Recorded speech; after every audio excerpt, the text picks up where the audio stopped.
है everyone, this is Monalisa and हम continue करा रहे हैं डेटा स्ट्रक्चर का ट्यूटोरियल।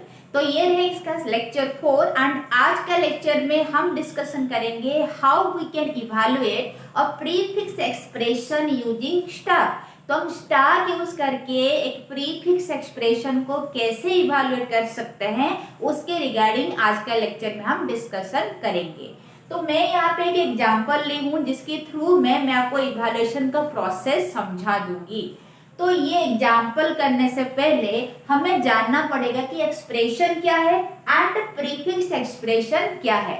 इसके रिगार्डिंग टाइप्स ऑफ एक्सप्रेशन और what is expression I have also explained in lecture 1। फिर भी मैं इसको थोड़ा सा रिकैप दे देती हूँ। तो एक्सप्रेशन का मतलब है जहां पे combination of operator and operand होगा, that will be considered as expression. तो अगर मैं लिख रही हूँ a multiplication b plus c, this is an expression. कैसे पता चला? क्योंकि a मेरा ऑपरेंड है, b भी मेरा ऑपरेंड है, c is also N operand and multiplication plus ये दोनों क्या है? ऑपरेटर है। तो एक ही जगह में हमें ऑपरेंड भी मिल रहा है एंड ऑपरेटर भी मिल रहा है। सो इसीलिए ये क्या है? ये मेरा एक एक्सप्रेशन है। तो ऑपरेंड किसको बोलते हैं? जिनके ऊपर ऑपरेशन होने वाला है। एंड ऑपरेटर किसको बोलते हैं? जो एक्चुअली में ऑपरेशन करता है। तो अगर मैं लिख रही हूँ 5 प्लस 3, यहाँ पे 5 एंड 3 को हम ऐड करने वाले हैं। दैट मीन्स ऑपरेशन किसके ऊपर होगा? 5 एंड 3 के ऊपर। तो जिसके ऊपर ऑपरेशन होता है that will be considered as operand. तो 5 एंड 3 मेरा ऑपरेंड हुआ एंड जो ऑपरेशन करता है दैट इज कॉल्ड ऑपरेटर। तो यहाँ पे ऑपरेशन दोनों के ऊपर कौन परफॉर्म कर रहा? प्लस परफॉर्म कर रहा। दैट मीन्स यहाँ से हम पता चल रहा है कि हमें 5 एंड 3 को ऐड करना है। तो एक्चुअली ऑपरेशन कौन परफॉर्म कर रहा है? प्लस। तो इसीलिए इसको हम क्या बोलेंगे? ऑपरेटर बोलेंगे। तो ऐसा सिचुएशन जहां पे ऑपरेटर एंड ऑपरेंड को हमें कंबाइन करना पड़ता है that will be considered as expression. तो ये भी मेरा एक एक्सप्रेशन है and this is also an expression. क्यों? क्योंकि हमें ऑपरेंड भी मिल रहा है एंड ऑपरेटर भी मिल रहा है। तो यहाँ पे जो एक्सप्रेशन का टाइप्स होता है that is categorized based upon the position of operator. तो ऑपरेटर अगर ऑपरेंड के पहले बैठता है that will be considered as prefix expression. जैसे कि प्लस ए बी। तो यहाँ पे ए एंड बी मेरा क्या है? ऑपरेंड है एंड उससे पहले मेरा ऑपरेटर बैठ रहा है। So this is prefix. जैसे नाम से पता चल रहा है प्री मतलब पहले। तो पहले कौन बैठेगा? पहले ऑपरेटर बैठेगा। उसके बाद कौन बैठेगा? उसके बाद ऑपरेंड बैठेगा। तो पोजीशन ऑफ ऑपरेटर डिसाइड करता है कि एक्सप्रेशन का टाइप क्या रहेगा। अगर ऑपरेटर पहले बैठ रहा है ऑपरेंड से पहले तो that is considered as prefix expression. अगर ऑपरेंड के बाद में ऑपरेटर बैठ रहा है so that will be considered as postfix expression. Post का मतलब है बाद में। तो बाद में कौन बैठ रहा है? ऑपरेटर। किसके बाद में बैठ रहा है? ऑपरेंड की बाद में बैठ रहा है। सो इस तरह का एक्सप्रेशन को हम क्या बोलेंगे? Postfix expression. अगर ऑपरेटर ऑपरेंड के बीच में बैठ रहा है that will be considered as infix expression. In मतलब भीतर। भीतर में कौन बैठ रहा है? ऑपरेटर। किसके भीतर में? ऑपरेंड के भीतर में। तो ऐसे ही हम पोजीशन ऑफ ऑपरेटर के थ्रू में एक्सप्रेशन का टाइप को डिटरमाइन कर सकते हैं। तो हमारे पास यहाँ पे क्वेश्चन में गिवन है कि हमें एक प्रीफिक्स एक्सप्रेशन को इवैल्यूएशन करना है, वो भी स्टार यूज करके। तो यहाँ पे देखिए कि 1 5 2 14 मेरा क्या है? ऑपरेंड है। तो ऑपरेटर देखिए स्ट्रेट डिवीजन प्लस। तो ये जो दोनों ऑपरेटर है ये किसके बाद में बैठे हैं? ऑपरेंड के बाद में बैठे हैं। तो प्रीफिक्स एक्सप्रेशन हुआ। सेम हियर 2 मेरा एक ऑपरेंड है, उससे पहले जो 2 है प्लस एंड मल्टीप्लिकेशन में क्या है? ऑपरेटर है। तो ऑपरेटर पहले उसके बाद ऑपरेंड बैठा है तो ये भी मेरा प्रीफिक्स एक्सप्रेशन हुआ। दैट मीन्स ओवरऑल मेरे पास जो एग्जाम्पल है that is an example of prefix expression. तो इसी प्रीफिक्स एक्सप्रेशन को मुझे इवैल्यूएशन करना है, वो भी स्टार यूज करके। तो स्टार यूज करके अगर इवैल्यूएशन करना है we have to consider 3 columns here. पहला इज सिंबल स्कैंड, 3 कॉलम लेंगे। First one is symbol scanned, second one is stack and third one is the action perform. 3 column है। And जब हमारे पास प्रीफिक्स एक्सप्रेशन गिवन हो तो हमें symbol means that can be operator, that can be operand. तो इस symbol को जो हम स्कैन करेंगे ना from right to left, that means कि फ्रॉम राइट टू लेफ्ट हम स्कैन कराएंगे। इससे पहले जब हम पोस्टफिक्स एक्सप्रेशन का इवैल्यूएशन पढ़े थे यूजिंग स्टार, उस टाइम में हम सिंबल को स्कैन कर रहे थे लेफ्ट टू राइट। तो ये मेरा प्रीफिक्स है, इसीलिए हम अपोजिट करेंगे, that means right to left. तो राइट टू लेफ्ट हम स्कैन कराएंगे सिंबल को। एंड अगर हमारे पास ऑपरेंड आ रहा है देन हमें उसको स्टार्ट में पुश कराना है। अगर हमारे पास ऑपरेटर आ रहा है तो हम क्या करेंगे, स्टार्ट में जो पहला दोनों एलिमेंट होगा टॉप पोजीशन में, हमें उन दोनों एलिमेंट को पॉप कराना है एंड करेस्पॉन्डिंग ऑपरेशन को परफॉर्म करना है। ये हमारा रूल रहेगा। तो हम क्या करेंगे, स्टार्ट करेंगे अभी evaluation, right to left scan करेंगे। जब राइट टू लेफ्ट हम स्कैन किए, फर्स्ट सिंबल स्कैन इज 1, तो 1 मेरा पहला सिंबल हुआ। तो 1 क्या है, एक ऑपरेंड है। तो अगर ऑपरेंड आता है तो as per the rule we have to push that operand to stack. तो स्टार्ट में हम पुश कर दिए। अब एक्शन क्या रहा कि push 1। Next the scanned symbol is 5, तो हमारे पास क्या आया 5। तो 5 अगेन क्या है, एक ऑपरेंड है। तो 5 मेरा ऑपरेंड है, इसीलिए मैं इसको फिर से स्टार्ट में पुश कर दूंगी। पहले से मेरे पास 1 प्रेजेंट था, अब मैं उसके ऊपर 5 को रख दी। हम स्टार यूज करके एग्जाम्पल को सॉल्व करेंगे। तो स्टार में हमेशा position that means element store रहते हैं 1 आफ्टर अनदर, एक के ऊपर एक। तो इसीलिए हमारे पास पहले 1 था, अब हम 5 को उसके ऊपर रख दिए। तो एक्शन क्या होगा यहाँ पे कि पुश 5, इतना रहा। Then the next symbol scan is 2, तो 2 को हम स्कैन कराए। 2 इज ऑल्सो एन ऑपरेंड, तो हम इसको क्या करेंगे, स्टार्ट में फिर से पुश कर देंगे। तो पहले से 1 था, 5 था, अब हम 2 को इसके ऊपर रख दिए। 2 मेरा ऑपरेंड हुआ, तो इसीलिए मैं स्टार्ट में पुश कर दी। हम स्टार कॉन्सेप्ट यूज कर रहे हैं, इसीलिए एलिमेंट्स हमेशा एक के ऊपर एक स्टोर रहेंगे। तो यहाँ पे एक्शन में क्या लिखेंगे कि पुश 2, इतना हो गया। Next the scan symbol is 14, तो जब हम 14 को स्कैन करते हैं तो 14 इज ऑल्सो एन ऑपरेंड, तो इसीलिए हम इसको क्या करना है, स्टार्ट में पुश कर देना है।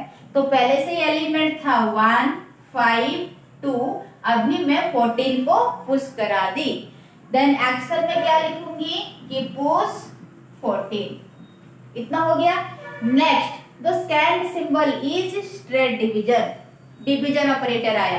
तो ये डिवीजन क्या है, मेरे पास एक ऑपरेटर है। तो वंस मेरे पास ऑपरेटर आ रहा तो मैं क्या करूंगी कि स्टार्ट में पहले जो फर्स्ट में जो दोनों एलिमेंट है, हमें उन्हीं दोनों एलिमेंट को पॉप कराना है एंड करेस्पॉन्डिंग ऑपरेशन को उसके ऊपर परफॉर्म करना है। तो स्ट्रेट डिवीजन के लिए स्टार्ट में कितना है, 1, 5, 2, 14, 4 एलिमेंट है। तो पहला दोनों एलिमेंट कौन है, 14 एंड 2, जो सबसे ऊपर में है 14 एंड 2। तो इन्हीं दोनों को हमें पॉप कराना है एंड ये स्ट्रेट डिवीजन उनके ऊपर अप्लाई करना है। ये हमारा रूल रहा। तो पॉप हम कैसे कराएंगे, स्टार्ट में पॉप कराने के लिए हम last in first out rule का अप्लाई करते हैं, दैट मीन्स लिफो सीक्वेंस या फिर लिफो रूल। लास्ट में जो इन हुआ वही फर्स्ट में आउट होगा। तो ये जो दोनों एलिमेंट है जिनको हमें पॉप कराना है, लास्ट में इन कौन हुआ था, 14 इन हुआ था। तो पहले हम इसको पॉप कराएंगे, फिर हम 2 को पॉप कराएंगे। तो स्ट्रेट डिवीजन के लिए एक्शन क्या लिखेंगे कि pop 14, let this is value 1 and pop 2, pop 2, let this is value 2। And हम यूज कर रहे हैं प्रीफिक्स एक्सप्रेशन, तो इसीलिए ऑपरेशन हम करेंगे वैल्यू 1 के साथ वैल्यू 2 को। आप याद करिएगा कि जब हम पोस्टफिक्स एक्सप्रेशन इवैल्यूएट कर रहे थे वहां पे वैल्यू 2 के साथ वैल्यू 1 का ऑपरेशन कर रहे थे। बट हम यहाँ पे प्रीफिक्स एक्सप्रेशन का यूज कर रहे हैं, तो इसीलिए ऑपरेशन हमेशा वैल्यू 1 के साथ वैल्यू 2 का होगा। तो स्ट्रेट डिवीजन है तो हम क्या लिखेंगे कि वैल्यू 1 डिवाइडेड बाई वैल्यू 2। तो कितना होगा 14 डिवाइडेड बाई 2 दैट इज 7। तो 7 मेरा क्या है, एक ऑपरेंड है, तो ये ऑपरेंड हुआ, इसीलिए मुझे इसको भी स्टार्ट में पुश करना है। तो स्टार्ट में कौन सा एलिमेंट है, 1 था 5 था, ये दोनों तो एज इट इज था, हम बस 14 एंड 2 को पॉप किए थे एंड उसका रिजल्ट में हमें 7 मिला। तो 7 एक ऑपरेंड है, तो इसीलिए हम 7 को स्टार्ट में पुश करा दिए। तो स्टार्ट में एलिमेंट्स एक के ऊपर एक रहते हैं, तो इसीलिए 1 एंड 5 पहले से था एंड उनके ऊपर हम 7 को प्लेस करा दिए। Next the stand symbol is plus.